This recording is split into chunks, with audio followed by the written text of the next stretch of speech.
Hello बच्चों, every year ये देखा गया है कि काफ़ी पोटेंशियल रखने वाले बच्चे ट्वेल्थ में अपनी जो बोर्ड की प्रिपरेशन है और जेई की प्रिपरेशन है उसको मैनेज नहीं कर पाते। अब उसको गाइडेंस का अभाव भी बोल सकते हैं या फिर गलत गाइडेंस भी बोल सकते हैं कि अगर वो जिसे बोलते हैं डिज़ायरेबल ट्रैक है उसे थोड़ा सा भी अगर वो डेविएट होंगे, कोई गलत स्ट्रैटेजी अपना लें तो लास्ट तक जाते जाते काफ़ी ज़्यादा डेविएशन आता है।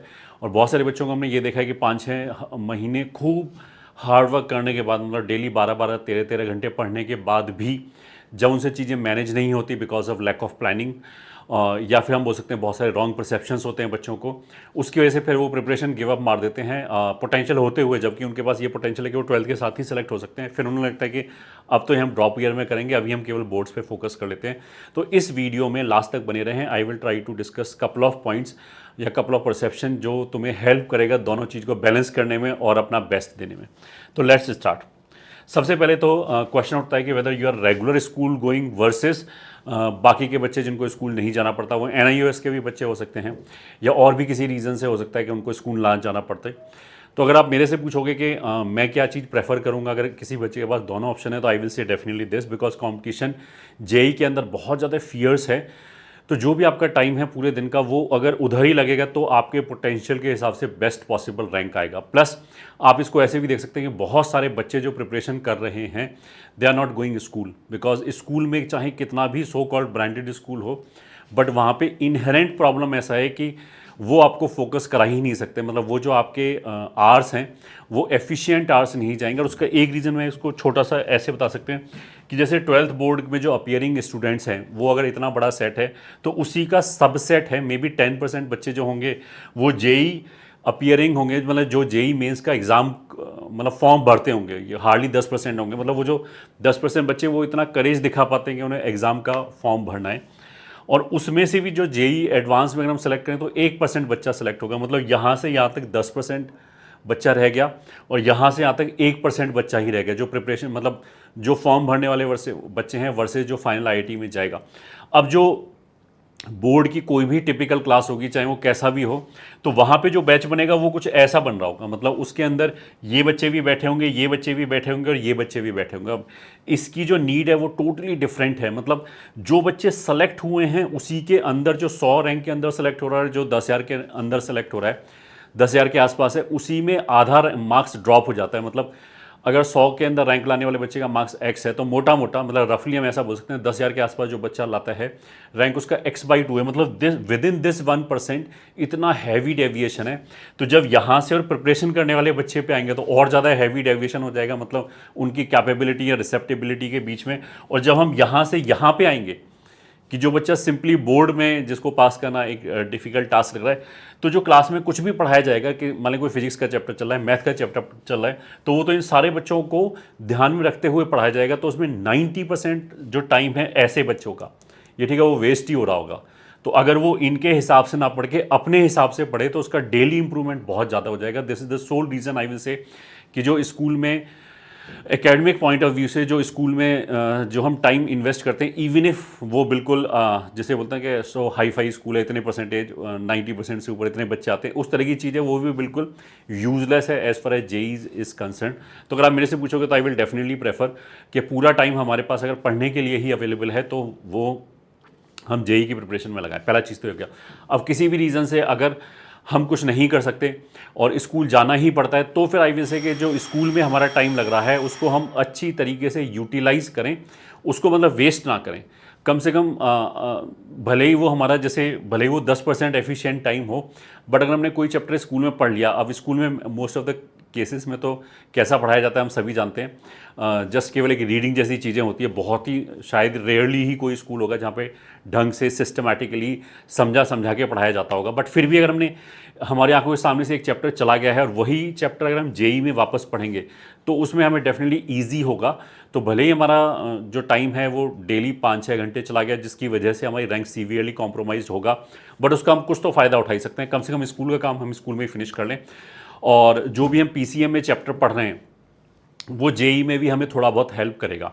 अच्छा, इसमें मैं एक छोटा सा चीज़ ये और बोलना चाहूँगा, जैसे इसी साल कुछ ऐसा है कि जो बच्चे स्कूल में अटेंड नहीं कर रहे हैं सीबीएसई वाले में, उनको उन्होंने बोला है कि वो एग्ज़ाम से बाहर कर देंगे, एग्ज़ाम नहीं देने के। तो मेरे ख्याल से इट इज़ नॉट पॉसिबल। ये केवल ऐसे डराने के लिए बोला गया। पहला चीज़ तो हो गया। दूसरा, आई विल ऑल्सो से कि सीबीएसई थोड़ा सा ज़्यादा ही नक चढ़ा है। तो अगर कोई जैसे यूपी में बच्चा है, उसके पास ऑप्शन है सीबीएसई में पढ़ने का या यूपी बोर्ड में पढ़ने का, तो यूपी बोर्ड में एडमिशन हो जहाँ पे इस तरह की टेंशन ना हो, या फिर एनआईओएस में तो यू कैन ऑलवेज गिव गो। तो एज सच गवर्नमेंट ही आपको ऑप्शन प्रोवाइड करेगी कि आप स्कूल नहीं जाना चाहते तो एनआईओएस में एडमिशन ले लो और बैठ के मस्त तैयारी करो, rather than taking these kind of tensions. तो पहला चीज़ तो ये हो गया। अब जहाँ तक प्रिपरेशन की बात होती है, तो जो ये जेई एडवांस का प्रिपरेशन है उसके प्रोसीजर क्या है कि सबसे पहले तो हमें 11th के मतलब जो बोर्ड का कंसर्न है उसमें तो 12th का ही सिलेबस आएगा, तो मैं उस पॉइंट ऑफ व्यू से बता रहा हूँ। सबसे पहले तो हमें 11th के प्री रिक्विजिट चैप्टर्स आने चाहिए जिन पे 12th का सिलेबस हमें समझने में आसानी होगी, मतलब या फिर जो 12th का सिलेबस है वो समझने के लिए जो हमें 11th के चैप्टर हैं वो आने चाहिए। तो ये वाला स्टेप मैंने इसलिए जोड़ा है स्टेप 1 कि कुछ बच्चे हो सकता है जिनका 11th वेस्ट हो गया हो, तो अब वो जो जेई की प्रिपरेशन 12th में करेंगे उन्हें 11th के भी चैप्टर करने पड़ेंगे और 12th के भी करने पड़ेंगे। तो उसमें से पूरा 11th का पहले हम करें। मान लिया बच्चा 12th में चला गया और वो पहले पूरा 11th का करे, तो ऐसे करने में तो शायद उसका जुलाई अगस्त तक पहुंच जाएगा, तो that is not an wise strategy. हम सबसे पहले जो 11th के हमें चैप्टर चाहिए ना बाकी चैप्टर समझने के लिए, केवल वही करें। उसके बाद अपने 12th का सिलेबस स्टार्ट कर दें। अगर कोई बच्चा जेई की प्रिपरेशन कर रहा है तो वो तो बेसिकली जो सिलेबस है 12th के बोर्ड का उसी पे बेस्ड होता है, बस थोड़ा सा मतलब थोड़ा सा नहीं, काफ़ी इन डेप्थ हमें थिंकिंग चाहिए होती है। तो ऐसा नहीं हो सकता कि विदाउट बोर्ड में जो थ्योरी है या जो भी फॉर्मूले हैं उसको पढ़े हुए हम जेई की तैयारी कर लें। वो हमारा स्टेप 2 है कि ये वाली जो थ्योरी है वो अपने आप जेई की प्रिपरेशन क्लास में पढ़ा दी जाएगी, तो इसी के थ्रू रास्ता जाता है। और उसके बाद अगला स्टेप आता है कि हम जेई मतलब जो पढ़ाया जाएगा उसमें सबसे पहले तो ये चीज़ हो गया। अगर हम खुद अपनी तरफ से प्रिपरेशन करने का सोचते हैं कि पहले तो 11th के प्री रिक्विजिट चैप्टर खत्म होने चाहिए। अगर जिन बच्चों को 11th का पोर्शन में कोई दिक्कत नहीं है, उनका सही है, तो ठीक है, इसमें इसकी कोई जरूरत ही नहीं, फिर तो उनका पूरा 11th का सिलेबस खत्म हो गया। फिर तो वो अपनी जेई की नॉर्मल तैयारी करें, मेंस और एडवांस की जैसे भी कर रहे हैं। तो उसमें जो 12th के चैप्टर्स आएंगे उनका सिलेबस सीबीएसई वाला या बोर्ड वाला अपने आप उसमें उसी के अंदर इंक्लूडेड होगा, प्लस समथिंग मच मोर होगा। तो ऐसा नहीं कि उसके बोर्ड के लिए हमें कुछ अलग से प्रिपरेशन करनी पड़ रही है। इवन इफ अगर जेई की प्रिपरेशन हमारी बड़ी एवरेज सी चल रही है, सेटिस्फैक्ट्री नहीं चल रही है, तो भी हमारा बोर्ड की प्रिपरेशन उसके अंदर ही बहुत अच्छी हो जाएगी। अगर मैं ये बोलूँ कि जैसे जेई मेंस के पेपर में 300 मार्क्स के आसपास हमें चाहिए, 300 मार्क्स का जो पेपर होता है उसके अंदर अगर 120 130 मार्क्स आ रहे हैं तो फिर एक परसेंटाइल 90 से ऊपर आ जाएगा, मतलब 94 95 इस तरह का परसेंटाइल आ जाएगा, which is definitely not good for selection. मतलब उससे तो हमें बहुत अच्छा चाहिए होता है, बट फिर भी अगर किसी का 90 परसेंटाइल के ऊपर आसपास भी आ रहा है और उसके सारे चैप्टर कवर्ड हैं, तो बोर्ड के हिसाब से उसका काफ़ी कुछ हो गया होगा। तो इस चीज़ की हमें अलग से चिंता करने की जरूरत नहीं है। और जो बोर्ड के चैप्टर्स हैं, जो 5 सब्जेक्ट हैं, जो 5 सब्जेक्ट है उसमें से 3 जो मेजर सब्जेक्ट है जहाँ हमारा दिमाग खर्च होता है, फिजिक्स केमिस्ट्री और मैथमेटिक्स, वो हमारी जेई की प्रिपरेशन में वैसे ही कवर हो गया होगा। ये ठीक है। अब बात आती है कि कुछ बोलते हैं कि वहाँ पे लिखने का स्टाइल अलग होता है, तो उसके लिए देखो मॉडल सोल्यूशन हमें इंटरनेट के ऊपर आराम से मिल जाएंगे। तो कोई भी हमारा चैप्टर खत्म हुआ जेई में, जेई के पॉइंट ऑफ व्यू से, तो उसको खत्म करने के बाद हम क्या कर सकते हैं, बोर्ड के कुछ पीवाईक्यू कर लिए, मतलब 3-4 घंटे का स्लॉट रख लें चैप्टर खत्म होने के बाद। अब चैप्टर खत्म होने में शायद ऑन एंड एवरेज 10-15 दिन लगेंगे, तो हर 15 दिन के बाद हम एक स्लॉट रख सकते हैं जहाँ पे हम प्रीवियस ईयर्स के बोर्ड के क्वेश्चन कर लें थोड़े बहुत, और मतलब ये देख लेंगे किस किस तरह के क्वेश्चन आते हैं। वो तो अगर तुमने बोर्ड जो जेई का चैप्टर वो ढंग से पढ़ा होगा तो वो सारे क्वेश्चन का आंसर तुम्हें पहले से पता होगा। दूसरा, एक हम मॉडल सोल्यूशन की कॉपी देख लें ताकि हमें ये पता लगे कि इसको प्रेजेंट कैसे करते हैं। तो ऐसे करके प्रिपरेशन साइड बाई साइड चलती रहेगी। तो उसमें अभी इसी के अंदर में पॉइंट्स टू पॉइंटर क्या है कि एनसीईआरटी मस्ट फॉर केमिस्ट्री। तो केमिस्ट्री वाले जो सर होंगे वो डेफिनेटली तुमको वैसे ही बोलेंगे कि एनसीईआरटी पढ़ो, तो केमिस्ट्री तो वहाँ वैसे ही पढ़नी पड़ जाएगी पूरी। फिजिक्स में भी जो एक्सपेरिमेंट वाला पार्ट होता है वो हमें एनसीईआरटी से पढ़ने के लिए बोलते हैं यूजली। बट हम ये कर सकते हैं, जेई में जैसे 12th का एक चैप्टर खत्म हुआ, हम बोर्ड का एनसीईआरटी की उस चैप्टर की एक बार रीडिंग लगा लें और पीवाईक्यू कर लें, और आंसर का प्रेजेंटेशन कैसे करते हैं उसके लिए एक मॉडल कॉपी देख लें। इतना करेंगे तो हमारी बोर्ड की जो टेंशन है वो खत्म हो जाएगी। दूसरा, English can be distributed over Sundays और वेकेशन और मूड फ्रेश। मतलब हम ऐसे कर सकते हैं कि जैसे देखो क्या होता है कि इंग्लिश तो बहुत सारे बच्चे हमने ये भी देखा कि बिल्कुल लास्ट के 15-20 दिन में ही करते हैं। बट अगर देखो हमने इंग्लिश की बुक ही खोल के नहीं देखी, मेरे को नहीं पता कि कितना ओवरवेलमिंग है, मेरे लिए कितना ओवरवेलमिंग है, तो लास्ट में क्या हो सकता है कि अगर हम बिल्कुल दिसंबर जनवरी भी जाके उसको खोलें तो हम पैनिक कर जाए कि यार इसमें तो बहुत ज़्यादा टाइम लगेगा। इसलिए उस सिचुएशन से बचने के लिए आई विल से कि हम संडेज़ को यूज़ कर सकते हैं। संडे में यूजली जेई की प्रिपरेशन में तुम्हारा पेपर वेपर होगा, पेपर देने के बाद काफ़ी ज़्यादा, जैसे पेपर में तो हमें कॉन्सेंट्रेशन लगाना पड़ता है, तो हमारा दिमाग खूब खर्च हुआ होगा, तो उससे थोड़ा सा फ्रेशन अप होने के लिए पीसीएम ना पढ़ के हम इंग्लिश के 3-4 घंटे का एक स्लॉट निकाल सकते हैं, या फिर फिलर की तरह यूज़ कर सकते हैं। जैसे मेरे को लगा कि आज मैंने बहुत पढ़ाई कर ली, बहुत पक गए और मेरे को 2-3 घंटे का ब्रेक चाहिए, मतलब मैं कुछ पढ़ना भी चाहता हूँ बट पीसीएम नहीं पढ़ना चाहता, तो हम इंग्लिश पढ़ सकते हैं कि ठीक है, उसमें हो सकता है कि थोड़ा बहुत हमारा मूड फ्रेश हो जाए। या फिर जैसे दिवाली वेकेशन आई, 1 हफ्ते का या 4 दिन का हमें स्ट्रेच मिला छुट्टी का, वहाँ पे हम अपना स्पीड अप करके फिनिश कर दें और कोशिश करें कि अगस्त सितंबर तक तो पॉजिटिवली पूरा एक बार सिलेबस पढ़ ख़त्म कर दें। अच्छा, ख़त्म करने का मतलब ये नहीं कि आप एक एक चीज़ मेरे को रटी हो और उसी टाइम में पेपर रेडी हो जाऊँ इंग्लिश में। उसका मतलब ये है कि एक बार अगर हम अपनी आंखों के सामने से पूरा सिलेबस निकाल दें तो आई वुड बी नोइंग कि मेरे को कितना एफर्ट चाहिए होगा लास्ट में इस चीज़ को फिनिश करने में। तो मेरे पास एक मेजरमेंट होगा उसको लास्ट में कवर करने के लिए। तो उसके हिसाब से क्या होगा कि हम जल्दी पैनिक करके जेई की प्रिपरेशन नहीं छोड़ेंगे, जैसा बहुत सारे बच्चे करते हैं। ठीक है, अब वो जो 5th सब्जेक्ट है उसकी प्रिपरेशन कैसे करें वो डिपेंड करता है कि 5th सब्जेक्ट कौन सा है।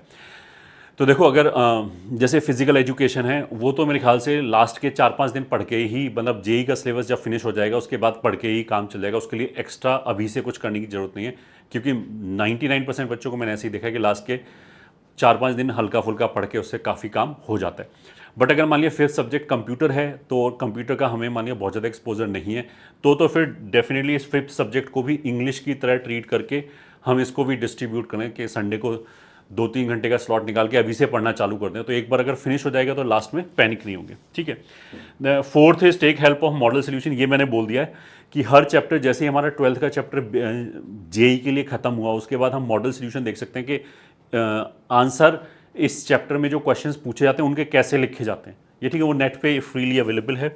और पीवाईक्यू सॉल्व कर सकते हैं, एंड पीवाईक्यू, और नहीं मतलब एंड पीवाईक्यू भी सॉल्व करेंगे उस चैप्टर के, just to gain the confidence कि मेरे बोर्ड की तरफ से कोई टेंशन नहीं है। 5th point I will say, due to chapter mismatch the performance in unit test और half yearly exam may not be satisfactory. वैसे तो देखो फिजिक्स और केमिस्ट्री में तो लगभग डिट्टो वही सीक्वेंस चलता है जो लगभग हर जगह, हर कोचिंग में लगभग जो एनसीईआरटी वाला है, बट मैथमेटिक्स में काफ़ी कुछ ऊपर नीचे होता है। तो अगर ऐसा हो सकता है कि हमारे जहाँ कोचिंग में पढ़ाया जा रहा है वहाँ पे वो चैप्टर कंप्लीट ही नहीं किए हों और हमारे स्कूल में जो यूनिट टेस्ट है या हाफ ईयर है वहाँ पे वो चैप्टर आ जाए, तो थोड़ा सा मिसमैच हो सकता है कि हमारे मार्क्स मिसमैच होने की वजह से हो सकता है मार्क्स काफ़ी ख़राब आएँ। तो ये मैं स्पेशली पेरेंट्स की वजह से बोल रहा हूँ, क्योंकि बच्चे को तो पता होता है, अगर मतलब जो जेई की प्रिपरेशन में पढ़ाया जा रहा है ऑफकोर्स वो हमें समझ में आना चाहिए, तभी तो वो कॉन्फिडेंट फील करेगा। तो अगर बच्चा कॉन्फिडेंट है कि नहीं मेरी प्रिपरेशन सही चल रही है और मार्क्स नहीं आने का, स्कूल में मार्क्स नहीं आने का ये रीज़न है, अगर उसको पता है तो it is fine, we shall continue. ये मैं पेरेंट्स के पॉइंट ऑफ व्यू से बोला हूँ, क्योंकि पेरेंट्स को ऐसा लगता है कि तू पता नहीं क्या तैयारी कर रहा है, तेरे मार्क्स तो आ नहीं रहे। तो वो ये पॉइंट बताने के लिए मैंने यहाँ पे बोला है।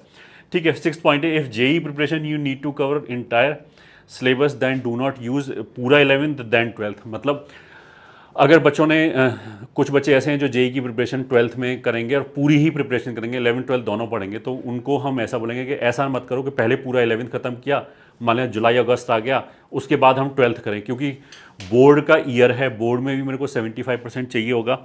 तो जैसे ही मई जून की तरफ हम जाएंगे या जुलाई की तरफ जाएंगे तो मेरे को पैनिक होना चालू हो जाएगा कि अभी तो मैंने 12वीं का एक भी चैप्टर स्टार्ट नहीं किया। तो उससे बचने के लिए हम क्या करें, हम ऐसे करेंगे पहले 11th के वो वाले चैप्टर फिनिश कर लें जो प्री रिक्विजिट है। तो जैसे मैथमेटिक्स के पॉइंट ऑफ व्यू से मैं बोलूँ तो क्वाड्रेटिक इक्वेशन हो गया, सोल्यूशन ऑफ क्वाड्रेटिक इक्वेशन हो गया, प्रोग्रेशन इन सीरीज हो गया और ट्रिग्नोमेट्री हो गया। ये ठीक है। एक वैसे फंडामेंटल ऑफ मैथमेटिक्स भी हम पढ़ाते हैं, वो भी बेस चैप्टर है। इनको पढ़ने के बाद हम 12th का सिलेबस अपना स्टार्ट कर सकते हैं। तो जो हमारे यहाँ बच्चे पढ़ रहे होंगे, मतलब हमारे भी एक बैच है प्रखर इंटीग्रेटेड करके, जिसमें हम 11th और 12th दोनों कराते हैं, तो उसमें हम ये वाली चीज़ फॉलो करते हैं कि जैसे ही अप्रैल का मिड या मई का शुरुआत आया हम 12th के चैप्टर स्टार्ट कर देते हैं, उससे पहले पहले 11th का प्री रिक्विजिट वाला ख़त्म कर दिया, और फिर मेन जो लाइन होगी उसमें 12th का सिलेबस ही चलेगा। अब जो 12th का सिलेबस है वो यूजली वीक में 4 दिन या 5 दिन चलेगा। बाकी के जो 2-3 दिन बच गए, अगर आप अपनी तरफ से प्रिपरेशन कर रहे हो, मगर अगर हमारे प्रखर इंटीग्रेटेड में फिर तो आपको टेंशन लेने की जरूरत नहीं है, फिर तो हमने सारी प्लानिंग कर रखी है, सारी टेंशन हमने ले रखी है। बट अगर आप खुद प्रिपरेशन कर रहे हो तो उन बचे हुए 2 दिनों में हम एक चैप्टर उठा के फिनिश कर सकते हैं फिजिक्स केमिस्ट्री मैथमेटिक्स का। तो ये 11th का भी साइड बाई साइड चलता रहेगा और मे बी 11th और 12th का जो सिलेबस है वो लगभग सेम टाइम पे नवंबर लास्ट में या दिसंबर लास्ट में ख़त्म होगा, डिपेंडिंग अपॉन कि आपने कब से चालू हुआ है। तो ये चीज़ ज़रूर ध्यान रखें, स्पेशली वो बच्चे जिनका 11th रियून हो गया है, क्योंकि ऐसा एक बहुत बड़ा चंक होता है बच्चों का। 7th point is make sure no backlog in preparation, मतलब ये सारी स्टोरी अच्छी लगेगी, एवरीथिंग विल बी फाइन, आपका बोर्ड अच्छा जाएगा और जिसे बोलते हैं जेई की भी अच्छी प्रिपरेशन होगी अगर आपने ये चीज़ इंश्योर कर लिया कि आपका प्रिपरेशन में कोई भी बैकलॉग नहीं है। अगर बैकलॉग आ गया मतलब जेई की मेन प्रिपरेशन है तो फिर सब कुछ उलट पुलट हो जाएगा। फिर तो क्या होगा कि जेई की प्रिपरेशन की तरफ से तो टेंशन होगी होगी, बोर्ड की तरफ से और 10 गुना टेंशन होगी। तो किसी भी चैप्टर में हम 100 या 200 क्वेश्चन करने की बजाय नंबर ऑफ क्वेश्चंस कम कर दो कि भले ही हम 50 क्वेश्चन सॉल्व कर पाएँ, ये ठीक है, प्रैक्टिस कर पाएँ, बट हम जो भी सिलेबस हमारा ऑन गोइंग है, क्लास में चल रहा है, उसी के साथ साथ चलें, उसके पीछे ना हो जाए। एक बार पीछे होते ही वो सारी चीज़ गड़बड़ होनी चला जाती है, चालू हो जाती है। मैक्सिमम बच्चों के साथ यही दिक्कत होती है। ठीक है, 8th हो गया कि जैसे जेई की रिक्वायरमेंट है 75% मार्क्स हमें चाहिए, तो हम ऐसी प्रिपरेशन करें कि हमारे 85-90 मतलब सीबीएसई के पॉइंट ऑफ व्यू से 85% या फिर 90% आ जाए, ताकि हम एक सेफ डिस्टेंस पे रहें। ये ठीक है। तो जैसे इस बार बोलते फिजिक्स का बहुत टफ पेपर आ गया, तो उसकी वजह से हो सकता है कुछ लोग पैनिक कर गए हों। तो ऐसा भी नहीं हो सकता कि हम 75% अगर चाहिए तो हम 75% का ही एम लेके चलें कि इतने आ जाएं। हम तो कोशिश करेंगे कि मार्जिन रहे ढंग से, 85 या 90% के आसपास अगर इंश्योर हो रहा है तो फिर ठीक है, बट हम बिल्कुल परफेक्शन लाने की कोशिश ना करें। मतलब कुछ पेरेंट्स ऐसे जब वो कोशिश करते हैं कि तू तो अपना स्कूल टॉप करना, 95% आना चाहिए या उससे ज़्यादा आना चाहिए, तो देखो उसमें फिर बहुत ज़्यादा एनर्जी चाहिए होगी फालतू की। और अगर मान लिया मेरा 90% है वर्सेस 95% है, तो 95% इंश्योर करने के लिए जितना मेरे को टाइम डिवोट करना पड़ेगा, उसका एज सच कोई आगे चल के प्रोफेशनल कैरियर पे कोई फ़र्क नहीं पड़ेगा। ठीक है, बट अगर हम वो टाइम जेई की प्रिपरेशन में डिवोट करें तो वहाँ डेफिनेटली रैंक हमारी इंप्रूव होगी। रैंक इंप्रूव होने का मतलब क्या है कि हमारी आईआईटी इंप्रूव हो जाएगी एंड डेफिनेटली एक ब्रांच इंप्रूव हो जाएगी, जिसके ऊपर अगला जो हमारा 30-40 साल का प्रोफेशनल करियर है वो डिपेंड करता है। तो वहाँ जो गेन है वो मतलब टेंजिबल गेन्स हैं और वो लॉन्ग लास्टिंग गेन्स है। तो एकदम हमें पागल भी नहीं हो जाना चाहिए कि मेरे को बहुत ही ज़्यादा परसेंटेज लेके आनी, मतलब मेरे को स्टेट टॉप करना है या फिर जिला टॉप करना है, इस तरह की चीज़ें ना छोड़ें, बस 75% क्रॉस हो जाए।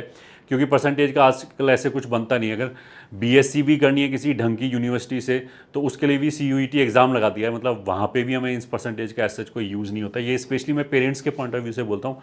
बच्चे तो यूजली इतने अक्लमंद होते हैं, उन्हें समझ में आता है कि कहाँ पे क्या है, क्योंकि उनको एक्सपोजर होता है। बट पेरेंट्स को यूजली अपने टाइम का एक्सपोजर होने की वजह से उनको लगता है कि ज़्यादा परसेंटेज मतलब ज़्यादा बेटर, अच्छा कैरियर हो गया। ऐसा नहीं है। तो इस चीज़ का जरूर ध्यान रखें। तो I hope this video was useful for you. और अगर आपका कोई भी क्वेश्चन है तो आप कमेंट सेक्शन में पूछ सकते हैं। Our team will try to answer. All the very best.